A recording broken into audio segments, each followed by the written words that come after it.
Si vous saviez ce que je viens de recevoir, ne me dis pas le DJI Spark, je meurs si c'est ça. Bon ben, pouce bleu pour le soutenir.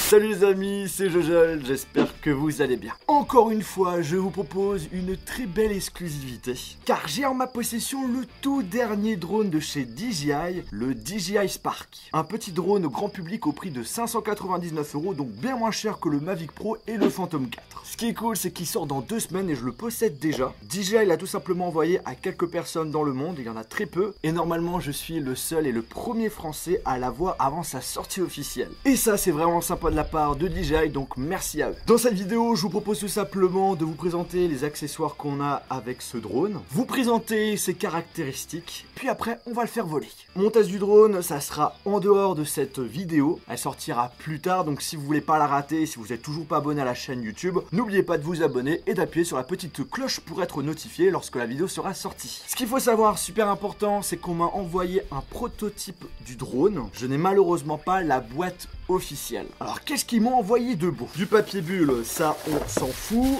Alors en premier, j'ai une batterie, normalement j'en ai une deuxième, la voici. Elles sont toutes petites, comme vous pouvez le voir, ça change par rapport au Mavic Pro et au Phantom 4 surtout. Ensuite on a des protections pour protéger les hélices. Après on a le câble de chargement. Celui-ci se branche sur un socle qui est ici. Donc c'est un socle qui permet de recharger plusieurs batteries en même temps. Point super important à savoir, c'est qu'il y a en réalité 2 kits différents. On a la version classique, la moins chère qui est à 599 €, où vous avez tout simplement juste une batterie, quelques hélices, une boîte de transport qui est celle-ci, un câble micro USB, un chargeur. Après il y a une autre version qui est à 799 €, donc un peu plus cher, où vous avez notamment donc les hélices de protection en plus. On a des batteries supplémentaires ainsi que le socle de chargement. On a plus d'hélices et la grosse différence, on a le droit à une télécommande. Avec le pack normal à 599 €, vous n'avez pas de télécommande. Pour contrôler le drone, il faudra passer tout simplement sur le smartphone avec une application qui est DJI Go, qui est gratuite sur l'App Store et sur le Play Store. Donc moi j'ai un petit peu un mélange des deux packs, puisque j'ai malheureusement pas la télécommande. Donc je vais devoir tout contrôler avec le téléphone, ce qui est en quelque sorte un petit peu gênant parce que c'est un petit peu plus délicat à contrôler. Mais on va quand même essayer de faire des jolies choses. Donc du coup, la boîte de transport est comme ça, elle est en polystyrène. On va l'ouvrir. Regardez-moi la taille du drone. Je pensais pas qu'il était aussi petit. C'est chaud. Ça a la taille de ma main. Même ma main est plus grande que le drone. Alors comment on met la batterie du coup? Je pense que ça se clipse comme ça.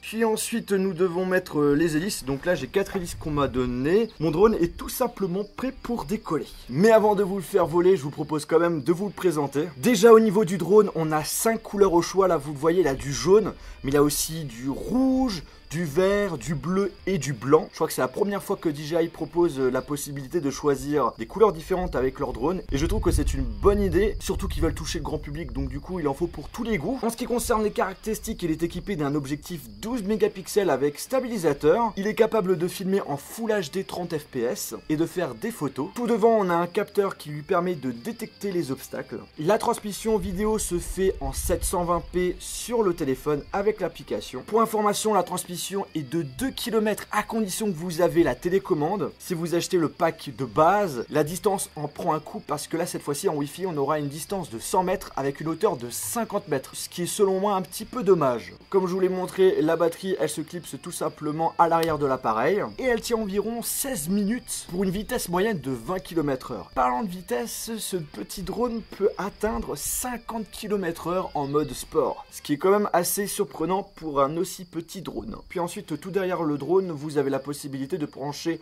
un câble micro USB et de mettre une carte mémoire qui permettra tout simplement de stocker vos photos et surtout vos vidéos. Je viens de capter que j'ai oublié de mettre les protections d'hélice, donc on va les mettre tout de suite. Alors justement, comment ça marche? Ah ok, d'accord. C'est plutôt facile. Donc en gros, pour mettre les protections, comment ça se passe? Il suffit tout simplement de le mettre comme ça et de tourner légèrement et de fermer la fermeture. Pour l'allumer, comment ça se passe? C'est extrêmement simple. En fait, on a un bouton power qui est justement au niveau de la batterie. On appuie une fois, puis on rappuie une autre fois avec un toucher un petit peu plus long. Et là, il va s'allumer tout simplement avec le petit bruit classique. Donc en dessous, on a des petits voyants qui nous permettent de nous indiquer tout simplement où est l'avant, où est l'arrière. On pose ça sur une table ou sur une main, hein, parce que la spécificité de ce drone, c'est qu'on peut le faire décoller aussi avec une main. Justement, on va tester tout ça. Première chose, on télécharge l'application gratuite DJI Go. Puis après, on va dans les réglages, on va dans Wi-Fi, et là, on va se connecter sur le drone. Alors, le mot de passe, c'est quoi? Bon, nous sommes sauvés, les amis. En fait, le code Wi-Fi est tout simplement sur la boîte de transport. C'est bon, la connexion a été faite. Maintenant, on rentre dans l'application.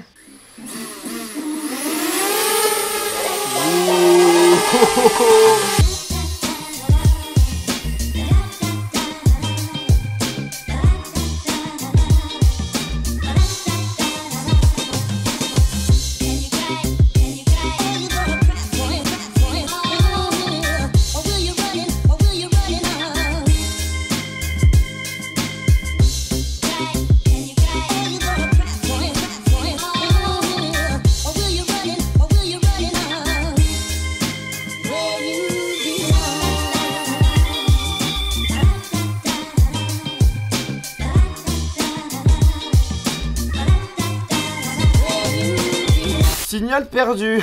Je suis peut-être allé un petit peu trop loin. Bon, je vais essayer de me reconnecter dessus. Je vais quitter l'application. Après, comme je vous ai dit, hein, c'est un prototype que j'ai. Et l'application également, c'est une application en bêta. Donc ça peut arriver qu'il y ait des bugs. Ouais, il arrive plus à se connecter dessus. Il affiche déconnecté. Alors je sais pas si vous le voyez, il est là.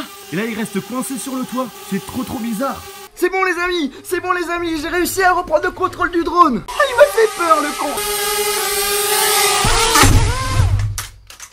Bon, ouf, il n'est pas cassé. Je vois pourquoi la protection d'hélice est quand même conseillée. Il a complètement foncé sur mon trépied. C'est un petit peu bizarre parce que j'ai vraiment touché que au bouton pour modifier la hauteur du drone. Bref, c'est peut-être un bug au niveau de l'application. En tout cas, je l'espère. Après, voilà, hein, ce n'est pas ma vidéo de test du drone. Je vais passer un bon petit moment avec pour justement vous en parler de façon plus complète. Eh bien, écoutez les amis, j'espère que cette vidéo vous a plu. Si c'est le cas, on lâche un gros pouce bleu. N'hésitez pas à me dire ce que vous en pensez à première vue de ce DJI Spark. Et si vous avez l'intention de l'acheter, moi pour l'instant je suis un petit peu sceptique, j'ai hâte de pouvoir le tester à fond avec, et je pense que je vais pas être trop fan de le contrôler à chaque fois avec le téléphone. La télécommande est quand même assez utile. On verra ça. Sur ce, on se retrouve dans une prochaine vidéo. Salut.